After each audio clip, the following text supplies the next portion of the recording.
Қайырымдылық адамның асыл қасиеттерінің бірі. Мейірімге толы жүрек атты тағылымы терең, мәні зор қайырымдылық акциясы Тоқтар Әубәкіров атындағы гимназияда жыл сайын дәстүрлі түрде өтуде. Гимназия директоры Сергей Урываевтың айтуынша, жәрмеңкеге қатысушылардың саны жыл санап артып келеді.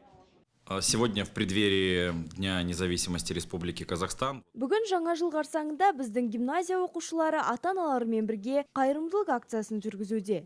Соңғы 5 жылда біздің мектеп аталмыш қайырымдылық акцияларына белсенді түрде атсалысып келеді. Балалар өз ата-аналарымен немесе ұстаздармен бірігіп жасаған мерекелік сыйлықтарын сатып, түскен қаражаттың 60%-ын қайырымдылыққа тапсырады.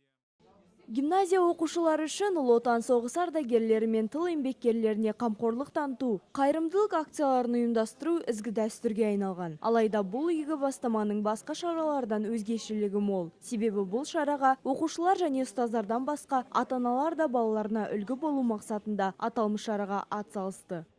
Наша инициатива 5 жыл бұрынғы біздің бастамамызбен қазіргі уақытта қала бойынша көптеген мектептерде қарқынды жұмыстарын жүргізіп жатыр. Бұл қаламыз үшін үлкен жетістіктердің бірі деп білемін. Осындай іс-шаралар арқылы біз енді өсіп келе жатқан жас ұрпақты мейірімділікке, жанашырлыққа тәрбиелейміз. Бүгінгі шараға атсалысқан барлық қатысушыларға біз естелік сыйлықтар тарту ететін боламыз. Бұл арқылы оларға алғыстарымызды білдіргіміз келеді. Жәрмеңке барысында мектеп оқушылары өз қолдарынан жасаған түрлі кәде сыйларды келушілер назарына ұсынды. Олардың айтуынша, қамқорлық жасап, жүрек жылуын ұсыну, сауап бар іске ат салысу әрбір жанның азаматтық парызы. Я, в принципе, очень люблю рукодельничать. Мен қолдан түрлі кәде сыйларды жасағанда әдемі киімдер тоқығанды қатты ұнатамын, және оларды сыйға тарту арқылы ерекше күйге бөленемін. Менің қол өнерім арқылы сатып алушылар да өздеріне қажетті заттарды үйренеді деген сенімдемін.